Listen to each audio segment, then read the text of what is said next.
You're listening to the official podcast for the Games Institute. We are a multidisciplinary research center located at the University of Waterloo, studying all things games and interactive technologies. One by one, we'll sit down with our researchers to talk about what they're studying and what they're playing. No jargon, no word counts, just the cool stuff. So the purpose of this panel today is to show you a little bit about what that means. How people are coming from different disciplines, studying games, and doing something completely different that you wouldn't have thought of. And today we have John Harris, Nicholas Hobin, and Karina Arrambide. In a second, I'll have them introduce themselves to you. But before we really dive into the panel, I want to emphasize that this is by no means a debate.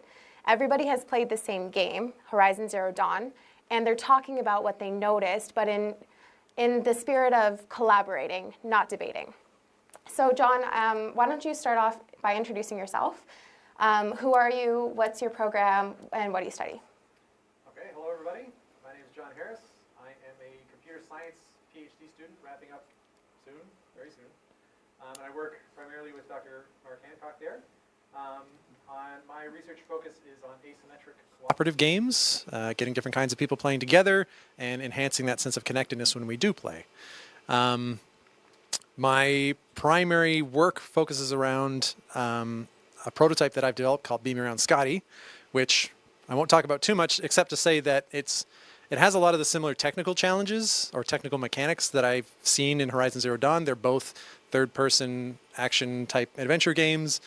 So all of the cool stuff that I've been struggling with for the last 5 years on a technical level, in terms of animation and math and vectors and all these whatevers, to see a great AAA game and what they can do with that at a professional level was really cool.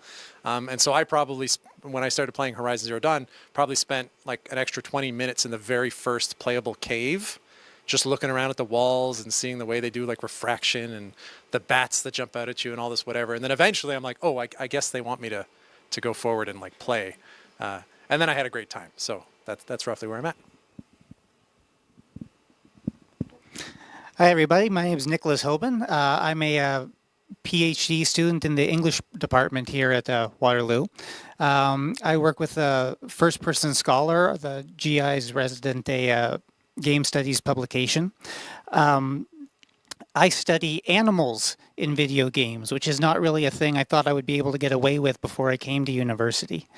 It should be no secret then why I'm so interested in Horizon with this big focus on these mechanical beast things. So yeah, of course, when I started playing it, that was immediately where my attention went to. Yeah, that's it for me. Hi, everybody. My name is Karina Arrambide. I'm a systems design engineering PhD student. I'm in my second year, so I'm just starting. My interest is mostly in user research. So I look into how to improve players' experience, analyzing different aspects of games.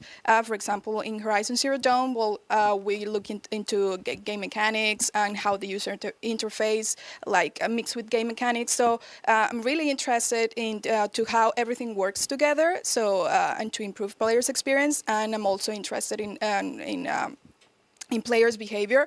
So my research also includes the use of biometrics, and I'm very interested and I'm very excited.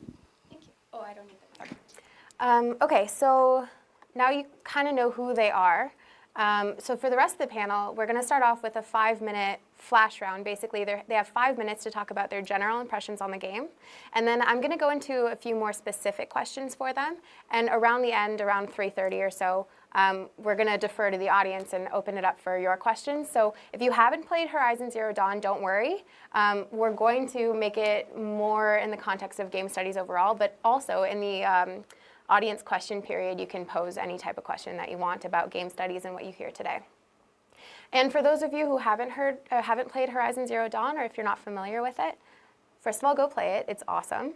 And I'm not going to give you all of the details. It'll emerge in conversation. But what you need to know is it's an open world game. You play as a female character, Aloy, and it's post-apocalyptic. So early on in the game, Aloy finds this augmented reality piece that allows her to interact with her world and see mechanical and technological elements that other characters can't. And through that, she unlocks missions and explores the world. And I would say it's a first-person shooter game because you're led to identify as Aloy through her. But it's not the traditional first-person shooter that you might be familiar with. Okay, so let's start with our 5-minute speed round. And Karina, since you have the mic, you begin. Well, I think that my overall impression of the game, I really like the mix of, like, it's a post-apocalyptic environment, and everything is like Nicholas mentioned, there's a lot of like mechanical beasts. So it's really interesting to see how the story evolves around how humans created this technology, and then something happened, and now they went back to this like a tribe kind of environment. So you have a mix of very technological stuff, but also like very primitive stuff. So Aloy, for example, for weapons, she just uses a bow and a spear, and she has to like defeat these mechanical beasts, which are like very technological. And also what I found really interesting is how the tribes work together and the type of societies that they have. And I also think it's a very interesting mix between the type of beasts that are shown in the game and the type of elements these beasts have. Some beasts are like vulnerable to fire, some like vulnerable to ice. So Aloy has to have like this kind of a strategy to defeat them.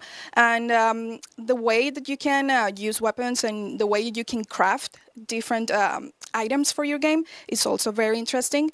And I also like the environment in the game. There's like it's an open world map, and it's a very big map. So you get the chance to also explore. And well, basically when I play the game, I also like invested a lot of time just exploring. And also the game gives you the option of if you just want to like follow the story and explore, you can like choose a different difficulty. But if you want to be like more in combat, you have the ability to do that as well. Yep.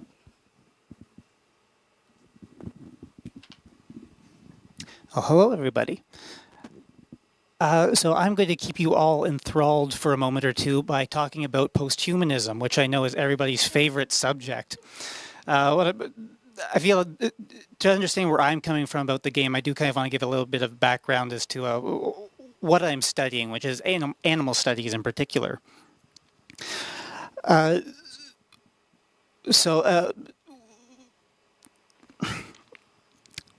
Previously, within the within humanism, within the humanist paradigm, there's become this widespread, unspoken understanding that humans are in some way absolutely spectacularly unique. There's something individual about us that sets us apart from everything else. Oftentimes, we sort of decide who and what we are by comparing ourselves to animals in some way. Animals are incredibly important to us psychologically and culturally. They appear in our artwork. They appear in our metaphors about each other. They are they seem to be fundamentally important to our understanding of ourselves. But there is a tendency within humanism to kind of set ourselves apart from them somehow. Posthumanism kind of critiques this. Posthumanism takes the kind of categories of human and animal and starts noticing how similar that they are. But it also does something else. It adds, instead of creating just that couple binary between the two categories, it introduces a third category, which is technology. It notes the way that we use technology to understand ourselves or to communicate with ourselves. And it makes note of the way we use technology to understand animals. This one author that I really like, Dominic Petman, calls this the cybernetic triangle. You can imagine a triangle with humans, animals, and technology all in the different points. And it's a kind of a rubric for exploring the way that they relate to each other. Horizon Zero Dawn interests me because, to me, I find it to be a very post-human game. It works really hard to kind of break down those boundaries between animal and machine, most obviously, but also human and machine, or human and animal. So that cybernetic triangle kind of collapses into itself within the game, and it's no longer entirely clear what category things fit into, which has always been the thing that has interested me most about it. I don't know how long I've been talking for, but I think that's, yeah, that's, yeah, that's pretty good for me, I think. Okay. So I'm primarily a PC gamer because that's all I can afford. I can't afford multiple systems and all that, whatever. So unfortunately, Horizon Zero Dawn, I believe, is a PS4 exclusive. And so when I heard about this panel and they were soliciting volunteers, I was like, oh, wow, this gives me an opportunity to give it a try and think about it and engage. I'm glad I did because it's a fantastic game. I think the art department really hit it out of the park. If you ever see the game, it looks absolutely beautiful. And the robo-dinosaur animal thingamajigs are a really unique sort of concept that I don't think gets done very much. And I'm glad you called it a post-apocalyptic, because I'm going to distinguish from post-apocalyptic with something like Fallout, where it's very shortly after the world has gone to crap. This, presumably hundreds of years have passed, and humanity is sort of back on the upswing again. We're back in the sort of tribal era, but things are getting better and whatever. And yes, we have this new quest that Aloy goes on and the inciting incidents and whatnot. But there's not too many games out there that do post-apocalyptic, and so I was a huge fan. I'm also a huge fan of the sort of post-humanism, cyber future type stuff. One of my favorite movies is the original Ghost in the Shell, and all the interesting philosophical questions that prompts and whatnot. So when I saw the robo-animals in Horizon Zero Dawn, I was like, oh, that's amazing. Like, I wonder what they're going to do with that. That is such a cool concept. I'm looking forward to checking it out, because reflecting on Ghost in the Shell, it's like, okay, it's basically a cop movie, but you've got cyber brains where you can talk to each other by thinking, and you're connected to the internet, and you have like AR overlays just by default and whatever. And so how that conceit affects being a cop that plays out in so many interesting ways that are kind of unanticipated and whatnot. So if you just get on board with, okay, we've got brain cases, just there it is, assume it works, how does that play out? And Ghost in the Shell does a great job of re-examining a bunch of sort of classic tropes about being a cop and these sort of whatnot. So we've got robo-animals, and I'm like, oh, like, that's cool. I wonder what's going to happen. Like, how's that going to play out? How is that going to be different and whatnot? So unfortunately, I've only been able to play about 12, 14 hours of the game. And from what I can see, it's like, well, they're robo-animals. They're basically animals. Like, they bark at each other, they howl at each other, they get skittish, they run away, they eat, whatever. I'm really curious about the sort of overarching narrative of why there's robo-animals and what happened to the world, and it's slowly being revealed and whatnot. But so far, unfortunately, I'm just like, why do they bark at each other? You know, why wouldn't they just Wi-Fi to each other and say, enemy sighted, 12 o'clock, engage alpha protocol, whatever, you know? But they still scatter, they still skitter and whatnot. So that aside, it's a fantastic, that's not even a problem, really. It's just kind of it's a disappointment, because I was hoping for the stars, and they gave me the moon, you know, like, it's amazing. It's really well done. It's really cool. I'd compare it to things like any of the Assassin's Creeds, Witcher 3, Breath of the Wild. It's up there with the best of them. Some things I'd prefer in other ways. As soon as the focus turned on, I was like, oh, it's Witcher sense. Oh, it's detective mode from Batman Arkham Asylum, all these, whatever. And you can see the sort of DNA of its contemporaries, but it's a really good version that kind of goes in a unique direction. And again, all credit to the art department, because, wow. So that's my impression in about 5 minutes. So we're going to, through the questions, all of that's going to kind of emerge. You hit on, throughout all of you, I'm pretty sure almost every question I have for you, but we're going to flush it out in unexpected, I think, ways. Okay, so actually my first question has to do with the focus, because if I'm being honest, that's when I was really sold on this game being the topic of the panel. I was, initially talking to Nicholas about the animals, and I thought that was really interesting, but it wasn't until Aloy picked up the focus when she was a child during the tutorial mode and turned it on that I was like, yep, this game. We're going to talk about this game. So, and throughout the rest of the game as well, like, the relationship to technology just gets more and more interesting. because the way that she interacts with the beast changes, and the way that she interacts with animals change, and the way that she communicates her technology with the other people in the community changes. So my first question has to do with what did you think of the augmented reality piece? Like, did they do the focus well? Because at times I found it annoying. And what did you think about the way that they constructed her relationship to technology? Was it consistent across? Were there things that disappointed you, which you kind of alluded to already, John? But yeah, so since you're holding the mic, I'll let you take this one first. I think when that happened, it really like, oh, like here's where we're going. Okay, like I thought it was going to be sort of a third person, let's shoot robots with bow and arrow, but that really gave it an interesting twist. As soon as it turned on, I'm like, oh, it's Witcher Sense. Witcher 3 is like my favorite game of all time.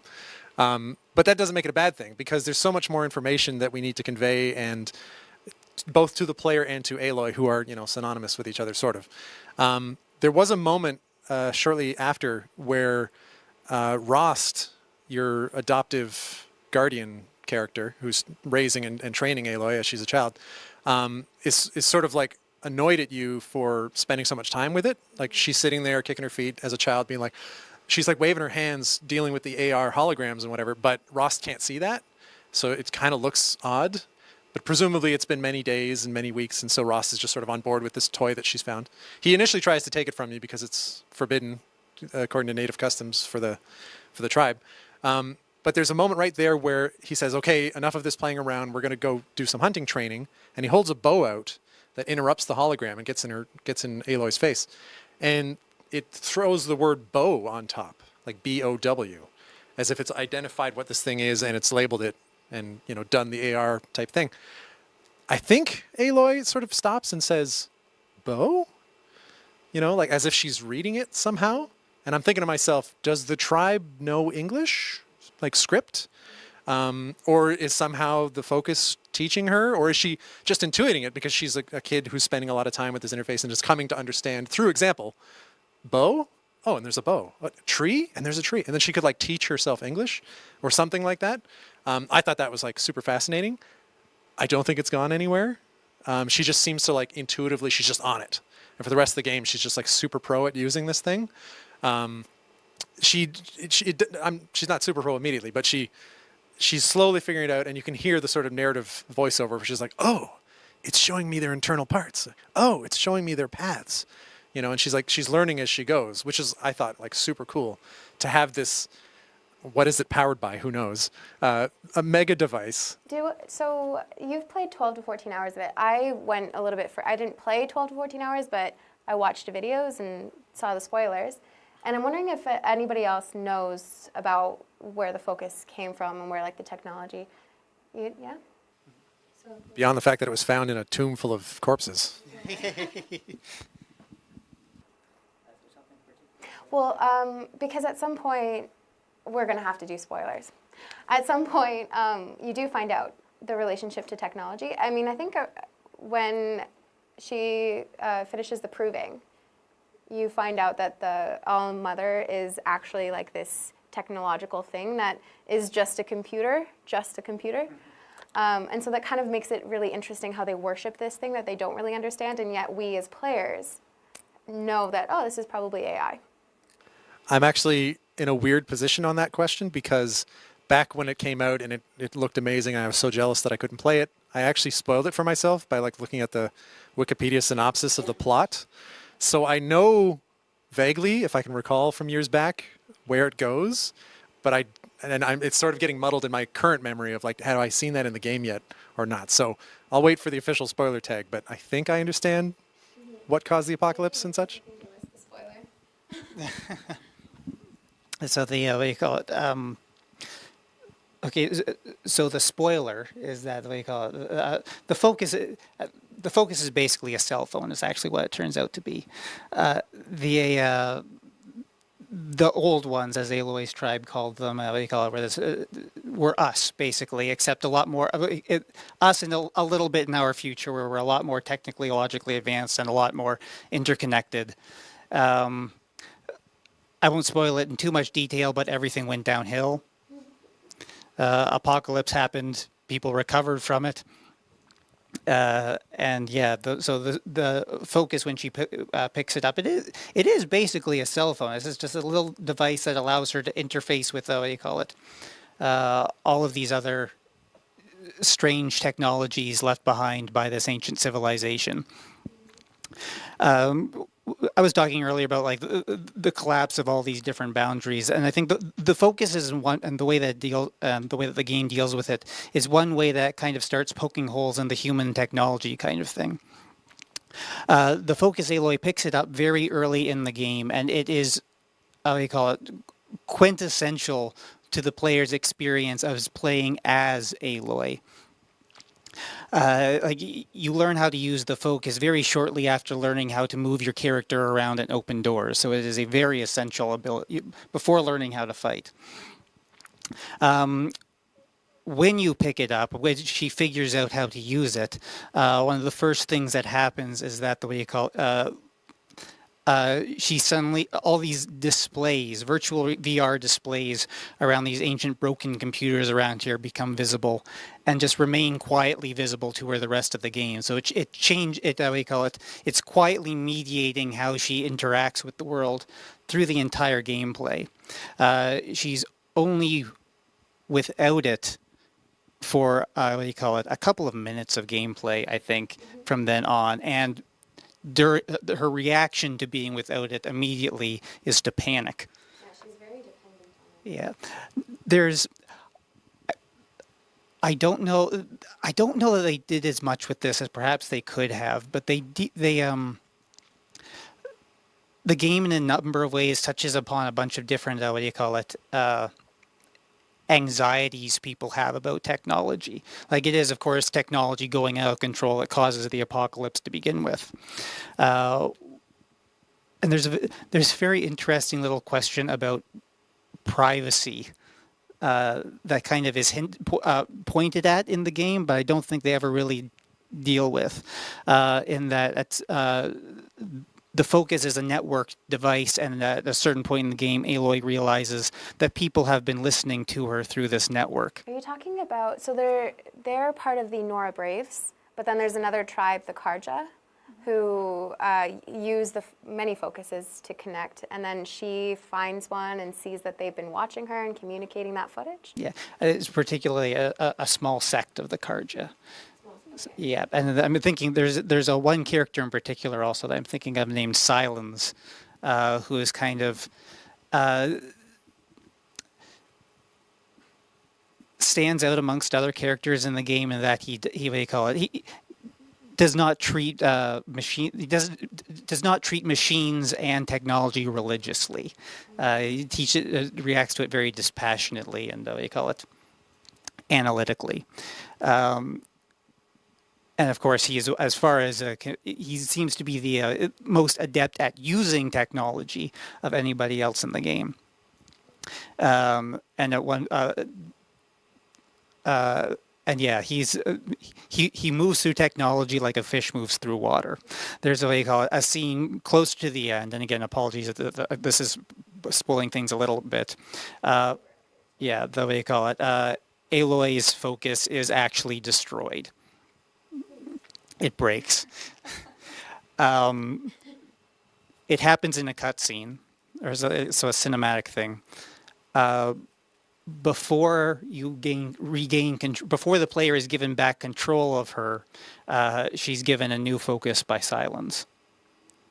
That's interesting. And into this focus, he has basically downloaded all the information you have collected throughout the game. So you can throughout the game find little recordings from people left in the old world, and these get recorded in your focus for your later perusal.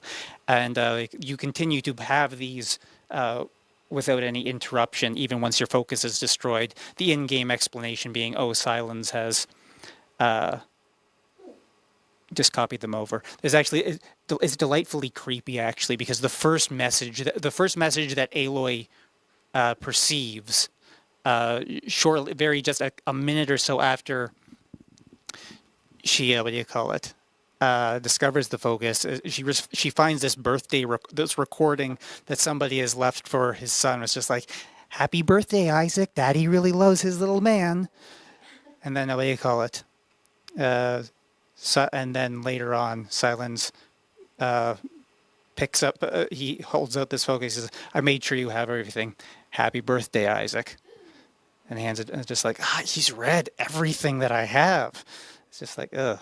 Okay, so let's throw it to Karina now. Okay. And I mean, answer how you want, but if you could also talk about the way that you look at the screen, because I know some of your research considers the way that players interact with the screen overlay, and if that information is being used by the player, is it disruptive, that type of thing. Well, if we're talking about how the player is using the focus, basically when well, we do have all these mechanical animals and dinosaurs, and but we also, when you were talking about the story, and the focus also allows Aloy to find like certain clues, like logs in the game that explains what happened, what went down, that all the technology is now like kind of corrupted. So this is interesting as well, because this allows the player to understand the narrative of the game using the focus. And well, how the user actually uses this kind of device, or how Aloy uses this kind of device. When we're talking about the animals, Aloy uses the focus to understand what type of animal they are, and any weaknesses the animals have. So the focus allows Aloy to detect certain weaknesses in the animal. So when she tries to combat this animal, she uses the right weapon in the right spot, and she easily defeats this. So I think it for the player is vital to understand how the focus work, and I think it's a great tool, because it gives you the information that you need to make a decision about how you're going to approach the problem that you have. How are you going to defeat this beast? Or if you want to be more strategic, or you want to be more have a more stealthy approach, you can have this information through the focus. So I think the way it was designed is very interesting. Sometimes when you're tracking an animal and you're using the focus, it's a little bit difficult, because the animal or the beast is moving, and the focus is gonna follow the animal. So sometimes you can't see the information. So I think it in these cases it's difficult to use it, but overall I think it's a great tool for the player. Okay, so well, yeah, you have something to add? Mm-hmm. So user interface design and user experience is definitely in my research wheelhouse as well. And as soon as the focus turned on for the first time, it has this sort of geometric sphere thing that is just always present and sort of fades out when you're looking at something that's beyond it. It's about a radius of 2 meters away from you. As soon as it turned on, suddenly I'm like, whoa, there's crap all over the screen. Whoa. And my mind started going oh, how usable is this from an actual perspective? This is something I considered, because I didn't always like that you had to turn it on, because you can't move as fast and you can't shoot things as fast when you have it on. But then there's points where you need it, because it shows you what route the animal is going to take, and you need to see that. Or it shows you, if you're tracking somebody, where they went. Yeah. And I didn't really like it all the time. Well, that's funny, because there's a patrol thing that some of the enemies do, that you can turn the focus on and mark it, and then it'll actually show you the path that they're going to walk as this series of jumping arrows. And I was like, oh, that's really cool, until I got up on the path. And the arrows are of the same size, they're of a physical size. So every arrow is 2 feet in the real world space. So when you're far away, it seems small, but when you get up close, it's a 2-foot arrow, and it's jumping right in front of you, and it's like a hologram. And it's in your face, and you can't see through it. And so you're trying to sneak, and there's this giant Robo Jaguar going by, and you're I can't see anything because this thing's in my face, right? And so I was like, oh, this is terrible. These should get smaller, or they should get more transparent as you come nearby, or something. And as you mentioned, you can also sort of target an enemy and investigate its weaknesses, but you have to keep the cursor on it. And it's jumping around, and you're moving around, and it's just it's a really small dead zone that it immediately keeps falling off. And there's this sort of scanning delay where once you get it on the dead zone, it goes beep, beep, beep, beep, beep, beep, whoop, and then the info turns on. So you have to keep doing this like beep, beep, beep, beep, beep, like 1 second delay every time. And I'm like, oh, like, this is supposed to be future technology. We can do better in 1999, like, or whatever. So it was really interesting when I turned on my like actual user interface design brain. But then I also turned on my sort of like game design interface brain.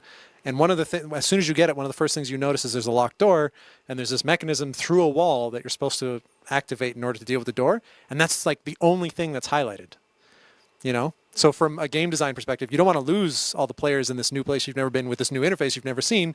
I'm only going to show you the one thing you need. But I would have expected, if this was a real thing, it's trying to, like, how does it know what I care about? It would be showing me emails. It'd be showing me the calcium deposits and then the breakdown of the minerals and how much water and the O2 levels and, like, who knows what. How did it know to show me just the lock? Yeah, I found it was a really interesting move that the game designers or creators, they didn't make it an option so much as a sort of a requirement. If you wanted to succeed, you had to know these skills and you had to use the interface. And so they're almost making the player dependent on the focus the same way that you see Aloy getting dependent on the focus. So let's keep up the theme of user interface design, but I want to think about it in the context of the narrative and story development. Because one thing I noticed was you get some freedom in how you do the missions, but then at the end of the day, there are main missions that you have to go to. So for the proving, for example, I didn't want to go to it right away, so I did the Brahm quest first, which I found out later you could do after the proving. So that's just one example. Like, you have some freedom, but then you ultimately have to do the proving, and the time won't advance until you do. It's all in that same day until you do the proving. But the other thing that I wanted to pose to you guys is, so Rost dies in the proving, but he dies in a cutscene. So you don't actually get the opportunity to save him. And you could have, theoretically, right? You could have saved the other two. I forget the other two characters' names that die during the proving. But these plot elements happen in cutscenes, leaving the player unable to change anything about it. And for me, that made me so frustrated because I do all this work to gain skill, and then when it actually matters, I don't have that ability. So I wanted to pose to you, and you know, Nicholas is coming from more of a story development background, but you're both coming from more user interface brains. How do you think that relationship between player experience and user interface with story development worked? You have the mic, you can begin. This is it reminds me of something actually that I went over with my game studies class not that long ago. But if you're familiar with game studies as a discipline, you're probably familiar with the narratology versus ludology debate, which is kind of overwhelmed the discipline for a little while and is now, I think, considered a little bit passé to talk about directly. So I'm not going to talk about it directly. But there's this kind of this observation that came out of it, that was made a number of times during that period, where it does that if you want to tell a really good story, a really good complex story, it requires a certain amount of authorial control. That if you too many cooks spoils the broth kind of thing. So if you've got everybody trying to tell a single story, it goes off the rails and goes in all these directions. But it's like, what do you call it? Storytelling works well when it's like you have tight control over what's happening. We control the experience of the person receiving the story.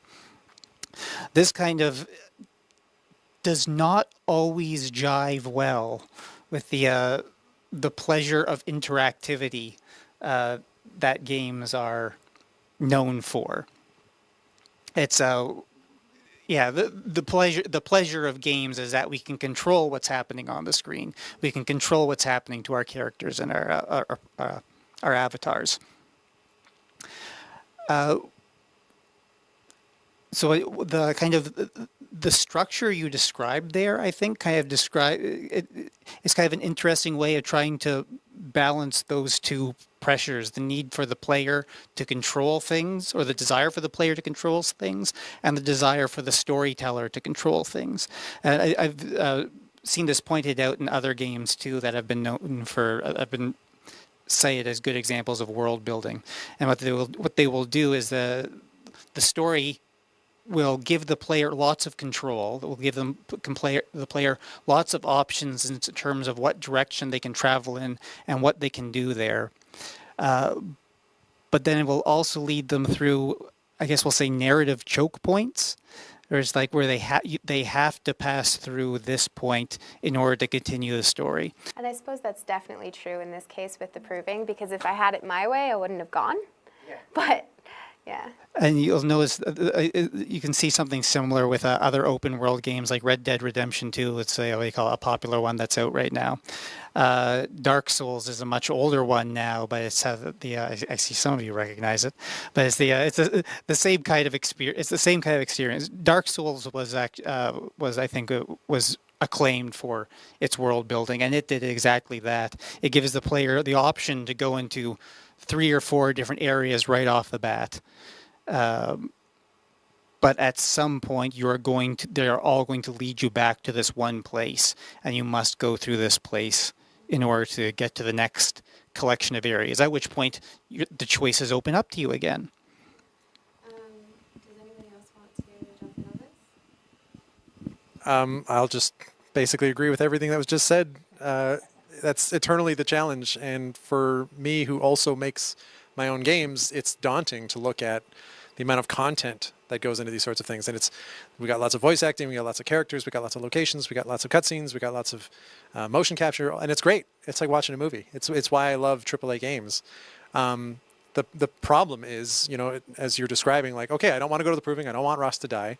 If I could somehow affect that to happen in the game, what happens to everything else that was already created based on Ross dying? There's immediate follow-on conversations with the matriarchs about Ross was, he was doing the thing, he wanted this, whatever. So that you'd never see that, and all the work that went into that would never pay off, right? Meanwhile, you've branched your story, and you've got all this other stuff that happens now based on Ross being alive for a bit. The only game experience I've ever seen that comes close to that is Dungeons and Dragons, because it's being driven by a human, and the fidelity of the game is so low that if you can speak to each other, you can weave your own story, and all you got to do is occasionally stop and roll some dice, leave it up to fate to cause something to happen. But otherwise, absolutely. If you've never played it, I highly encourage you to find a group, give it a try. It's not the anti-Reagan thing that it was in the 80s. Like, there's no Satanism involved. Yeah, no, I've only had limited opportunity, but I'm a huge fan, and so that's entirely in contrast to my love of AAA, bombastic, cinematic, amazing experiences. You've got this just a bunch of folks having some drinks and telling stories and just going riffing. You can absolutely riff, but so far I've only ever seen it in Dungeons and Dragons. So I'm going to actually add on to the question before you respond to it, because I also want to work in some of the crafting and combat mechanics, because that's another thing that they give you as an opportunity potential, but it's like a disguised potential because you end up having to do it anyway. You can't proceed in the game or progress in the game if you're not crafting and if you're not harvesting parts from the kills that you make. So it's an interesting point to make, because on the one hand, they're saying that it's this opportunity for you to gain this skill, but then you have to do it anyway, so you're still on the rails in that respect. So how does that shape the player experience? Well, I was just going to add on the previous question. We talk about the AAA games and how they have this already this set story and that you have to follow. I mean, you said you wanted to save Ross and you didn't have the opportunity to do that. But I think that also because the game is telling a story, it's not going to let you do that, because that's going to give a reason or a motive for Aloy to do all this stuff. Because if she says if she had the opportunity to save Ross, then maybe she didn't find anything about what happened to the world. So I think it's a motivation for Aloy, and also motivation for the player to, okay, so this character that it was super important in my life died, so now I have to continue to find out what happened, because I just want to know why this character died. And also, it's interesting that you mentioned how Red Dead Redemption, the new Red Dead Redemption, because well, I've been playing that game, and that game, well, you have the opportunity to be like the good guy or the bad guy, and depending on the choices that you make, it kinds of like shape the game in terms of the missions that you have to complete, or in terms of the things that you can do. So it's interesting that that the games are kind of like allowing the player to have more control over what's going on. But ultimately, you have to complete the story. Ultimately, you have to these main missions that you have to complete, and there's like the you're just following a narrative that is already established by the game. Your second question was in relation to crafting. And which is something that you mentioned in your flash. Yeah. Well, the games lets you upgrade your character with different abilities, and you have to learn how to craft. And I think the game does a very good job of showing you how to use the user interface to learn how to use all the parts that you're harvesting from the animals, from the beasts, and use them to upgrade your bow, or upgrade your spear, or upgrade your outfits. And but this is something that the player needs to learn from the beginning. Honestly, I didn't understand very well first how to use all these parts, and I was feeling just like, well, I just keep collecting things, but I don't know how to use them. Like I don't know how to apply this, and I think that was like something that I didn't like about the game, because it doesn't like explain you very well how to use all this to upgrade your weapons. And for example, there was a point in the game where I was using a bow, but I was not using any like upgrades on the bow, and I just kept dying and dying and dying. I was like, well, what is going on? And then I found out that I had a lot of parts that I could use to upgrade their bow, and that was gonna like allow me to defeat the animals. So I think that this was like a missed opportunity for the game to explain better for the player. But once you understand how this mechanic works, then you just keep using it to upgrade different weapons. And also, I'm not sure if you noticed, but you can sell most of these parts to the merchants, and then you can get like better upgrades. The currency is shards. Yeah, exactly. So just keep collecting the shards, and then you can like exchange the shards for better weapons. But I think that in terms of crafting, the user interface is not explaining very well what to do. Well, there's so much in the user interface. Once you go into it, it's like you're learning a whole new thing all over again, and it's great, but it takes some time. Oh, sorry. Yeah. In preparation for today's panel, I actually watched the GDC postmortem from the lead designer of Horizon Zero Dawn, and they actually talk about the inventory system and the crafting and the whatnot, and how early on it was one of these like nebulous conceptual systems that they wanted to have in the game, and then as the game evolved, it sort of emerged or didn't, or blah blah blah. And I felt a little bit vindicated both by what you just said and by watching this video, because I had the similar experience where I was like, okay, I've got slots, and I've got light meat and heavy meat, and these 3 different kinds of flowers, and this kind of this, and it's just stuff, you know, it's a lot of stuff. And I was able to figure out that in order to craft this kind of arrow, I need this and that, fine, but how do I go find it? You know, and like, oh, it turns out there is a little thing you can turn on that sends you to a region to find the necessary ingredients, but it's like buried, right? It's hard to find. And so in the GDC talk, the lead designer is like, yeah, this sort of fell by the wayside, where we wanted to have this big crafting economy and whatever, but it just didn't really pay out. And so we'd probably change it if we could, or it won't be in the sequel, or blah, blah, blah, whatever. So hearing it, I'm like, so it wasn't just me that thought it was half-baked. But what it does is it makes like a almost pocket player experience, because I love gathering things. Like that's one of my gameplay modes. So I would take, I don't know, 3 or 4 times as long as maybe an average player would on each mission, because I'd try and collect everything and craft everything I could. But then it would really get in the way of the narrative development. So it's kind of interesting how like that creates a new potential for a player. I think we have time for one more of the structured questions before we open it up to the audience. So let's talk about the non-player characters and maybe bring in some of the social structures there. So Aloy, as an outcast in the beginning, when she goes and tries to talk to any of the non-player characters, they're they just say, oh, go away. We don't want to talk to you. We can't talk to you. What are you doing here? You don't belong here. But then after she succeeds in the proving, you go and talk to the non-player characters. And at some point, when you have dialogues with people, I think it's early on with Rost, you learn you can choose different conversation modes. Like you can choose to say different things. So on the one hand, there's the mode where you can choose to ask questions, and then there's one where you get an opportunity to respond with either the brain, the heart, or the fist.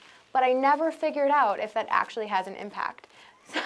So yeah, I'll just throw it out there. Talk about non-player characters, talk about the dialogue, what you see it does with that. Yeah. Little twitchy eyes.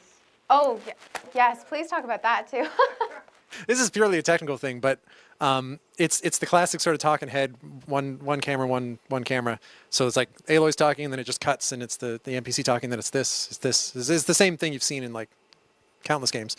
But they're trying to do some sort of like procedural facial animation type thing where they're like looking around sometimes, and they're doing we as humans, we're not statues. We do, our eyes move and whatever, but whatever they did or however they tuned it in this game, it's too much. And you end up with like this sort of like twitchy eye thing going on with everybody, including Aloy, right? And like they're just, and it's just like, no, but I'm fine. Like I wanted to believe in this world enough that I just sort of put it away. It just kept coming back, and I'm just like, I know exactly what's wrong here, technically.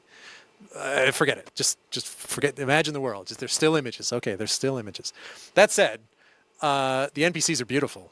Like the faces, the skin textures, all that sort of stuff. Like Aloy's hair is rocking. It's this giant just mop of red beauty. Like it's amazing. The NPCs have like really cool costumes and all that sort of stuff. Sorry, Mike.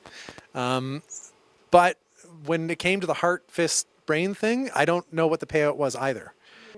Except for that one point where they're in the cabin for the proving, and she sees that guy, and she references, because for me, she threw the rock at his fist, so he dropped the fist. This was when she was a child. So she references that, and I wonder if she probably said something different. But other than that, you don't really know if they're... I could see it being callbacks. Like you have an altercation with a bully when you're a child, and then you meet the boy when he's older, and it just calls back to whatever choice you made. But I don't think it affects the plot, because, spoiler, that guy dies in the proving as well.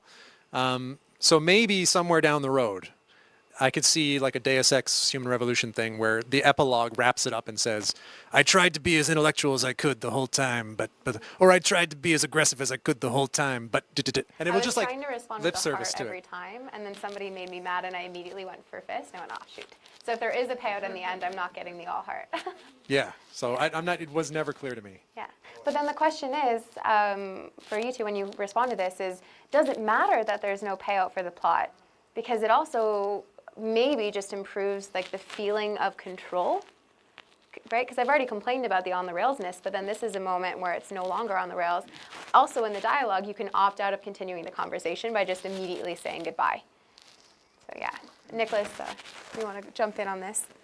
Yeah, I think actually it's like I don't have a lot to say here. I just agree with what you said. As the what do you call it? It doesn't.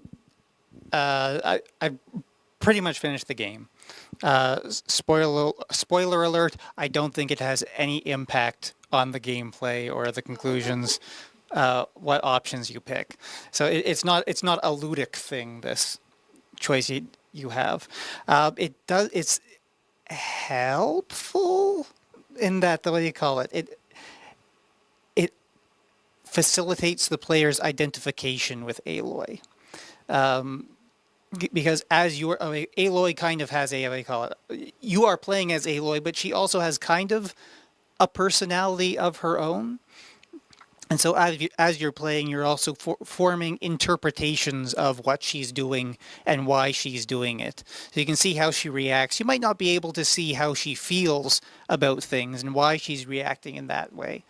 But in this way, with that three-part choice of the fist, the brain, or the heart, it allows you to kind of narratively decide what you imagine is important to Aloy. And so it allows you to kind of create, again, to project these motivations onto her. So and you how, go with heart, brain, or hand, or fist? I varied an awful lot. I tended not to do fist.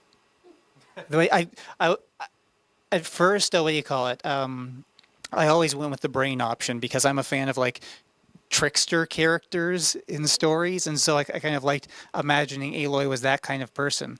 And then though there was this one dialogue very early on before the proving, where you select the brain option with regards. Somebody asks her, her new friend asks her, "Well, what do you think of the lodgings?" Because she's been an outcast in the wilderness all this time, and she makes and the brain option is some kind of Vulcan-esque comment about how it's too comfortable and comfort is a distraction. It's just like. So. Actually, quick add there.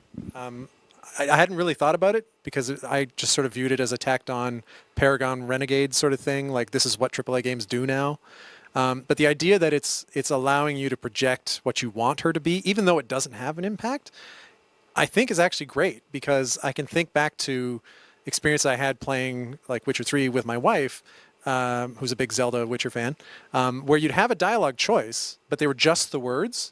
And there's ambiguity there. And a lot of times you'd pick the thing and you'd think like, oh yeah, this is how I want my character to play it out. But then like the actual interpretation of those words is like the reverse. And my wife would just be like, no, I'm not an asshole like that. Like, oh, sorry, I don't know if I can swear. Sorry. Yeah. And it ruined it for her. It just snapped her out of it. And you're just like, oh, it's terrible. But if at least you had the annotation of, this is going to be an intellectual response, this is going to be an aggressive response, this is going to be a heartfelt response, then it's like at least a hint for the non-critical role play. You know what? Maybe it does contribute to the narrative. It just contributes to the player's perspective of the narrative. Yeah. Can I also say I appreciate the nuance that's available in the choices, because with a number of games that invoke a morality system, it is kind of like Red Dead Redemption, which we keep bringing up because it's so similar. Is the you call it? It's the particularly with the first one, it's a choice either between being kind to everybody you meet or kicking puppies. So there's a very extreme. You're either good and Paragon and yay, everybody's happy to beat you, or you're evil and everybody's trying to kill you. Whereas this one's it's a little bit a different approach. Aloy's always a good guy, but is she a good guy because deep down she cares about every individual she meets, or is she a good guy because that's the most pragmatic way of accomplishing her goals? That's just like, yeah, so the choices are all about motivation as opposed to outcome. Okay. Oh yeah, just adding to that. Yeah, I think it's more about the player personality. Like, I want to feel like, okay, I'm compassionate, so I'm gonna choose the options that have the heart. No, I'm more aggressive, so I'm gonna choose the option that has the face. So I think it's a way for the player to identify with the character. But yeah, at the end, it doesn't have an impact over the story. It is not gonna change anything. They're not gonna have any like different consequences depending on what you choose. Now that we talk about also Red Dead Redemption, it does have a slider where it goes from red to white, depending. Red is like you're super bad, and white is like, oh, you're good. But there's not like you don't know exactly where you're starting to turn into a bad person, like, because it's just a slider. But like you said, it just gives you the two options. I'm either gonna be super bad or I'm gonna be super good. But I do like the way that you can. Complete different missions depending of your personality. But I also want to like mention like the new Assassin's Creed Odyssey. It also gives you the option, and it's also using different icons. I don't remember exactly. I think it's also like fist or a heart, something similar. But I do feel like there it's kind of like shaping how your character is gonna be at the end, because it gives you like more freedom to say like, well, I'm gonna choose this, and then it's gonna impact the story this way. So I do feel like maybe now games are like trying to find ways to give that control to like sense of control to the players of what's going on in the story. But yeah, and I in Horizon Zero Dawn I also I never used the fist, but. Yeah, at the end it didn't make it the only thing that changes is the way NPCs respond to you, like the dialogue they're gonna have. But overall, it's not going to affect anything else. Yep. Okay, so now is the time when we can open it up to audience questions. And the way that we're going to do it is you'll say something, and then I'll try my best to repeat it back so that everybody can hear it in the mic. Who would like to start off? So the question was, does putting the UI into the game as a plot point itself help with the experience, or does it displace you inside the game? Something along those lines. I really appreciate when they take the effort to try, because in my experiences, it works really well. It draws me in. So the two examples I give is Horizon Zero Dawn, and then the classic is Dead Space. A lot of people complain about GPS systems in these big open world games where it's like, I need to go somewhere and suddenly it's just like a giant arrow in the sky, or it's you can see through things and there's like a marker there that just is always there. In Dead Space, at least, the navigation system is your character would just sort of like do this little thing with his hand, and then a hologram would draw a path on the ground. And you had no idea how far away the thing was or where you'd have to go about it. You just knew it's that door, then turn left. You know, and then you do that, and then you do it again if you needed to, and then off you go. That game's a little bit more linear, so you didn't have to do it very often, but it was very much in the world. And even things like your health and your ammo are on the back of your suit. So you can literally see this like thermometer going up and down with your health. It's not stuck to the screen or whatever. So for a game like that, which is horror and it's all about spookiness and immersive, whatever, like that was fantastic. This is sort of halfway between, I think, Horizon Zero Dawn, where it's totally artificial. It's a hologram. It's high technology in a tribal sort of society. So the fact that it floats out in space and is sort of 3D, yeah, like it makes sense, but it didn't make it or break it for me. I thought it was really cool and well done, but I'm also okay with things with things being stuck on the screen. Now that said, final note: as soon as I started playing Breath of the Wild, there is like a pro mode for the UI where you can like turn it all off and have just the one thing you need that's like critical, and there's no other way to contribute it or to convey it. But I really enjoyed it because like we started playing and it's like, oh, there's a little weather icon that tells you what the weather is. And I liken this to my brother's Lethbridge weather rock. You just look at the rock and it's like, is the rock wet? Oh, it must be raining. Is the rock covered in snow? It must be snowing. And so with Breath of the Wild, it's like you just look up. You just look around. It's like, oh yeah, it's raining or not. And so like that little HUD icon was sort of moot. And even the health and all the blah, blah, all that whatever, you could just turn it off. And I really enjoyed that. So I lean towards, what's the word? Diegetic UIs? Yep. Diegetic, where it's like it's part of the story, it's within the world, it's narratively consistent, versus non-diegetic, where it's for the player's benefit and the actual protagonist has no idea. So I lean towards diegetic. I think that I'm pretty sure Horizon Zero Dawn gives you the option to actually change your HUD and activate or deactivate stuff. I really liked, I do like minimaps, but Horizon Zero Dawn just use the compass, and I think it's better when you just have like the compass and you know where to go. But yeah, I do feel like, for example, you said like you just like to like deactivate all the elements that are on screen.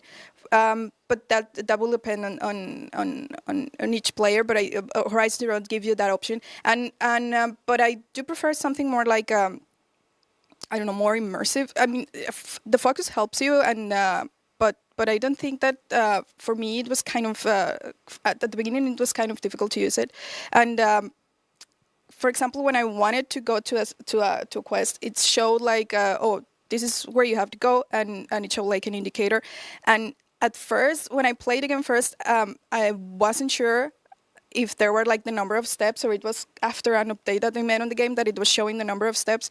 But that really helped me to know, oh, okay, like this is the distance that I need to go to complete this mission. So I really think that yeah, like you said, it's like a kind of in the middle, and they experimented with a lot of elements of the user interface.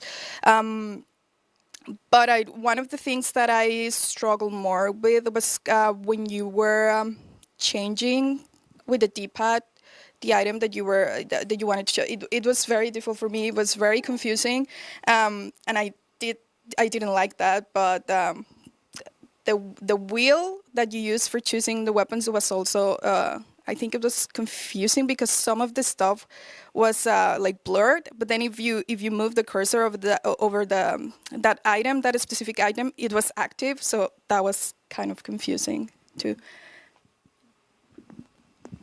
So I think this is kind of it's another one of these pressures that game designers, I guess, need to balance. Where it's like on one hand, there's this desire for what they call immediacy, which is that people want the medium they're looking at to kind of disappear in a sense. So we don't want these reminders that we are playing a video game, because those kind of take us out of the verisimilitude of it, maybe. And then on the other hand, the game also kind of, it wants to be easy to play. And so all of these kind of visual cues that we get, they're ways of almost kind of externalizing our memory into the video game. So it's like the video game is performing tasks of keeping track of, it's performing actions like keeping track of important locations for us. So we don't need to waste time and brain power trying to remember things, and just can get on with the actual gameplay. And so and yeah, there are these two different approaches to it, where on one hand you can do away with the heads-up display entirely, which on one hand is more realistic, quote unquote, but on the other hand requires you to do more work of navigation and memory and all of that kind of stuff. Or you can ignore the heads-up display, or as Horizon tries to, you can just kind of explain it away. Yeah, and I'm not sure that I would call it, Horizon's approach experimental. It actually struck me as being very familiar. Horizon Zero Dawn is actually very, very similar to a couple of other games out there. One of them is called Enslaved. And it's a very similar premise, where it's just like the protagonist is given a VR interface. In this case, it's a slave collar which is attached to his head. And then the heads up display is kind of literally fuzzes onto the screen when it's switched on. And so Horizon it's not the first to try that particular experiment, where it's the heads up display is kind of integrated into the narrative in some way. Question was about how you felt killing things that were robotic or technological, and how that maybe like made it further removed from killing? No, just how you feel. Like how do you feel? Or less strong about like killing. Oh, do you feel a non-animate or an, I guess, animate object? A live object, or yeah. How do you feel killing animate versus inanimate objects in the game? Because you have the opportunity to kill both, because you can kill wild turkeys and foxes and. It's very interesting, because of course, I didn't have any particular problem destroying the robots of the game. So, yeah. I've played Far Cry. I didn't have any particular problem killing all the animals in Far Cry either, though. So, it's this...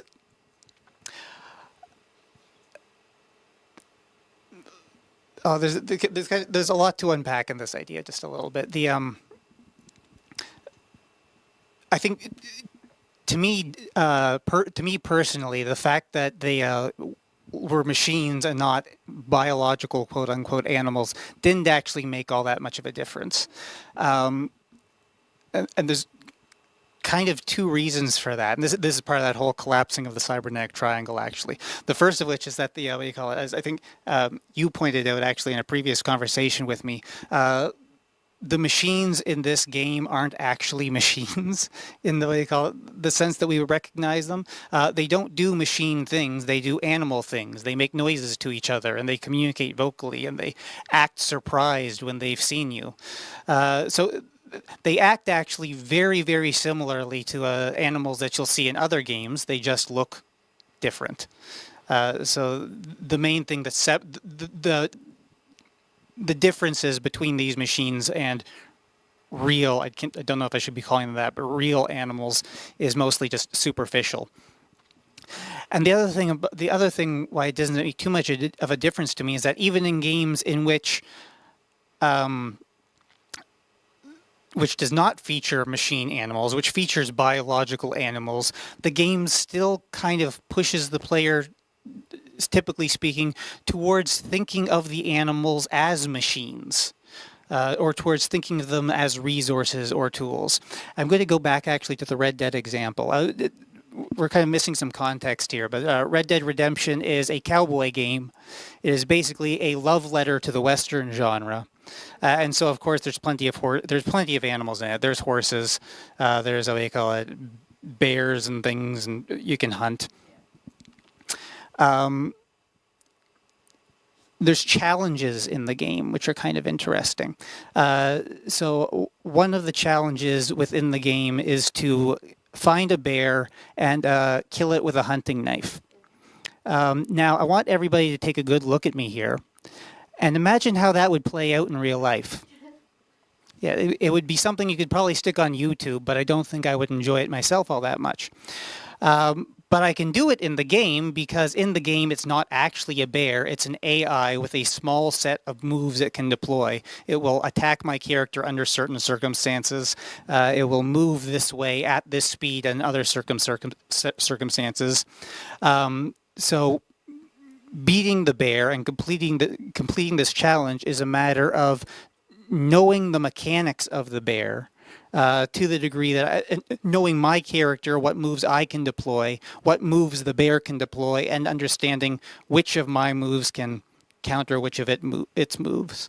So from a distance, when you're looking at it, the bear looks very bearish, very bear-like. But then the game kind of rewards you for thinking of it as if it is a mechanical system, for thinking kind of past that layer of verisimilitude and working out what kind of gears are turning underneath. So in summary, in Horizon Zero Dawn, the machines are actually animals, but that's okay because in video games, animals are often just machines. Well, this is an interesting thing that comes up in game studies quite often because not only is it rare that you can truly finish a game, but think about playing tabletop games, board games. Every experience with that game is different. So how do we as researchers talk about things that we haven't necessarily seen all the way through? Well, guess what? You'll never see them all the way through because each play experience should be unique if it's a good game. So it's very different from reading a book. Like, of course, you can read a book cover to cover, and typically you probably should if you're doing critical literary analysis, but with games, you're talking about a different beast. I'm going to mildly disagree with you and also mildly agree with you, at least for the elements of a big AAA narrative thing. We were talking earlier about how it is basically a linear narrative despite being an open world game. Knowing why the machines are here, why the Carja did what they did, or the sect, or is there a sect? I don't know. At least those questions can be answered. And then when you replay it, it'll be like, okay, well, I'm going to try and do it with just the Tripcaster only, or something. But then the question is, do you have to play it individually? Can you watch somebody play it and then still... Or read the Wikipedia page? Yeah, watch YouTube videos. Do we have another audience question out there? No? Well, then I'm going to exercise my right as moderator and ask another question because we haven't talked about the art in the world, and we haven't talked about Alloy and Ross relationship. So let's start with not art, social structure. We haven't talked about the social structure at all because the really interesting thing about this is you have the Nora Braves, but it's a matriarchal society. And what does that mean? What does that do for the game? I guess I've got the conch. We talked about this briefly in the sort of prepping for the panel, and I'm going to be very cautious because this isn't my area of focus or thought or anything like that. I found it kind of interesting. It's not typical. You often get the sort of like curmudgeonly old man who calls the shots or whatever. I wouldn't say it's singularly unique. Having like Horizon Zero Dawn is not the only one to do this.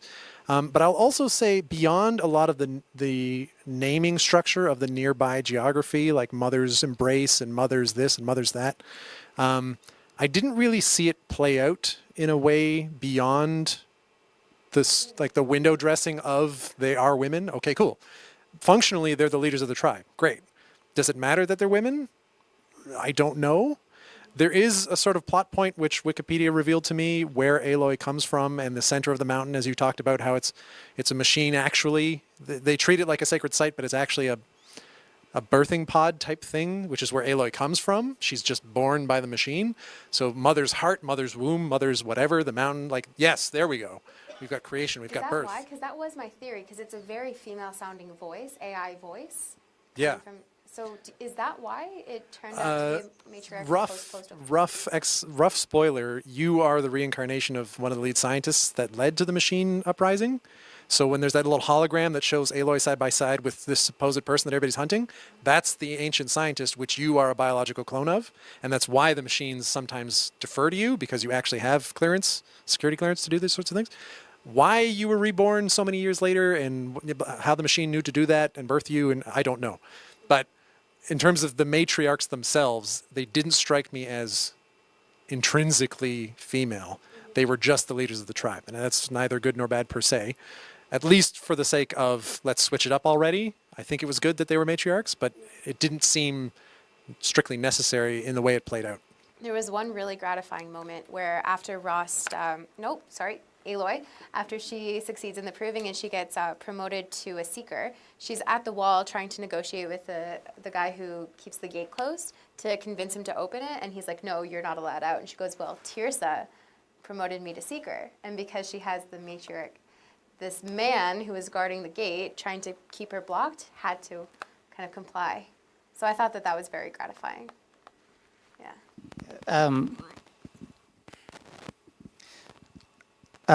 This isn't something that I've read up on in a lot of detail, and so I don't know how critically I can get into it. But video games, along with like fairy tales and a bunch of other different kinds of narratives, have a very strange kind of relationship with motherhood. Mothers are very often absent, and it's often significant that mothers are absent. So, and the what do you call it? There's probably a number of games we could point to as examples, or like the recent God of War game, for example, is a very significant, a very well-known one where it's the plot is set off by the protagonist's wife dying, and she's left her with this command: spread my ashes on top of this particular mountain somewhere. And then there's games like what do you call it, The Last of Us, which is has a father figure. You play the father figure. Motherhood is completely absent. Yeah, the way you call it. Yeah, Aloy doesn't have a mother. That's kind of that's significant for her. It almost seems to me that what you call it, the matriarchal nature of the tribe, the importance that it places on motherhood, is, narratively speaking, it seems to me that it's there to make that particular conflict deeper for Aloy. To basically, what do you call it, the fact that she doesn't have a mother is made worse by the fact that she's in a society in which the absence of a mother is not seen charitably. She's literally called motherless a couple of times as an insult. So yeah. Yeah, I was gonna mention that I do believe in the game. There were like some comments that some of the NPCs made to Aloy about, well, you don't have a mother. So they kind of like tried to keep her isolated from the tribe because of that. But then it's also interesting that Rust is not the father, but it's like a father figure for Aloy, because Rust basically like raised her. But yeah, I mean, I don't remember if the other tribes gave like this same importance as motherhood or matriarchs as the Nora. But I do think that, like you said, it was kind of part of the narrative to make Aloy feel like more, motivated or angry at the fact that she didn't have a mother. Yeah. Okay, so our very last question before we close off and say goodbye is, how would you study this game? And no, I would not study this game is a completely valid answer. Yeah, me too. I'm going to go with the no option. Not because, yeah, well, of course. It's a fantastic game. Just in particular, my tactics when it comes to research tend to be pretty low level, and so I'm looking at timings and intricacies and precisions, and so like how high can she jump, how far can she run, how quickly can she get there, what's the timing on this animation, all these sorts of things. So it's pretty nitty gritty, mechanical type stuff. And so for a long time, I've sort of been making, or I've chosen. It's not one better than or worse than the other. I've just chosen to approach it from a bottom-up perspective. So I spend a lot of time making prototypes so that I can have the control over these sorts of things and change the timings and change the way they work and whatnot. Coming from top-down, studying an existing AAA commercial game, you don't have that much access under the hood. So you could run user studies, which would be my bread and butter, where it's basically like get a bunch of people in, play the game, ask some questions about it, do some surveys, stuff like that. But I'd only be able to ask them questions about the ways Horizon Zero Dawn is now.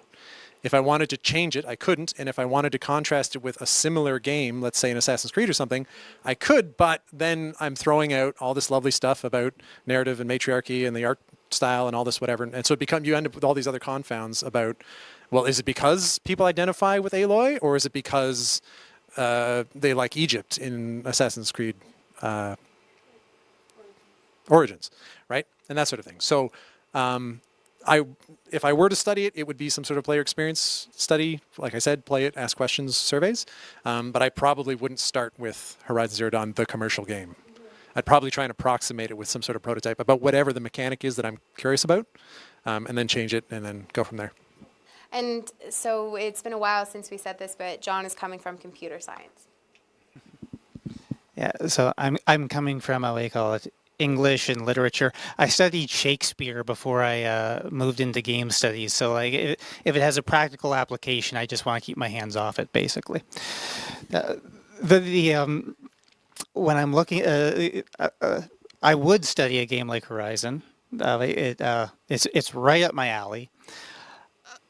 I'm thinking there's this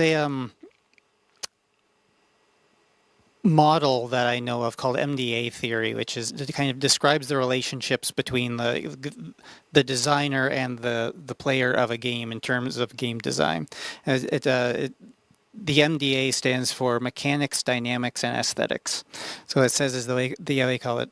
Mechanics are like the rules of the game, dynamics, the gameplay that results, and the aesthetics in this context is the pleasure, the particular pleasures that the player gets out of the dynamics involved, the gameplay involved. And the one interesting thing I think that this theory makes is that designers and players approach the game from opposite directions, and that the designer has to approaches the game firstly from the perspective of the rules, the mechanics, the underlying systems involved in the game. But as you say, the person experiencing the game comes at from the other angle. They experience the aesthetics first, the pleasure, the results. So for me, from my angle that I'm coming at it from the player angle. I'm looking my questions when I'm looking at a game. My questions tend to involve first, what kind of interpretations can I? What am I seeing right in front of me? What kind of affordances am I aware of? What kind of